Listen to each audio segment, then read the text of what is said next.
بسم اللہ الرحمن الرحیم۔ احباب ذی وقار، آج میں مختصر وقت میں شب قدر کے حوالہ سے چند گزارشات پیش کروں گا۔ اس مبارک رات کے بارے میں اللہ تعالیٰ قرآن عظیم الشان میں ارشاد فرماتا ہے، انا انزلناہ فی لیلۃ القدر وما ادراک ما لیلۃ القدر لیلۃ القدر خیر من الف شہر۔ اللہ تعالیٰ نے اس مبارک رات کے بارے میں بڑا واضح طور پر فرمایا، وما ادراک ما لیلۃ القدر لیلۃ القدر خیر من الف شہر، یعنی اللہ تعالیٰ نے اس مبارک رات کے بارے میں فرمایا کہ یہ وہ رات ہے کہ یہ 1000 مہینوں سے افضل ہے۔ عزیز دوستو، جب رسول پاک کو سابقہ امتوں کی عمروں کے بارے میں آگاہ فرمایا گیا تو آپ علیہ الصلوۃ والسلام نے ان کے مقابلے میں اپنی امت کی عمروں کو بہت کم دیکھتے ہوئے یہ خیال فرمایا کہ میری امت کی چونکہ عمریں کم ہیں تو عبادت میں وہ سابقہ امتوں کے برابر عمل کیسے کریں گے۔ اللہ تعالیٰ نے فرمایا کہ میرا محبوب آپ پریشان نہ ہوں، آپ غمگین نہ ہوں کہ آپ کی امت کی عمریں جو ہیں وہ کم ہیں، بس آپ صلی اللہ علیہ وسلم کو لیلۃ القدر عطا فرما کر اللہ تعالیٰ نے فرمایا کہ یہ ایک رات 1000 مہینوں سے افضل ہے۔ تو احباب ذی وقار،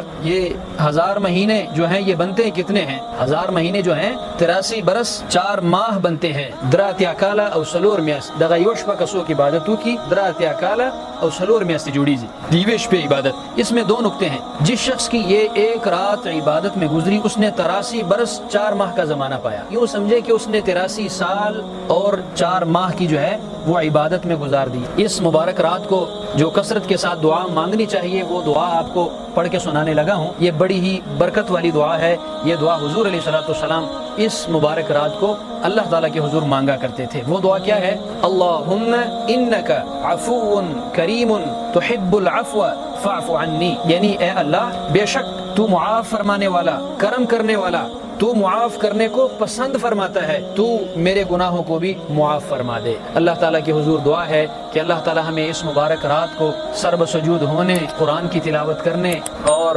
صدقہ و خیرات کرنے، نیک اعمال کرنے کی توفیق عطا فرمائے۔ اس رات کو غفلت میں، نیند میں گزار کر ضائع نہ کریں۔ لیلۃ القدر خیر من الف شہر، یعنی یہ ایک رات 1000 مہینوں سے بھی افضل ہے۔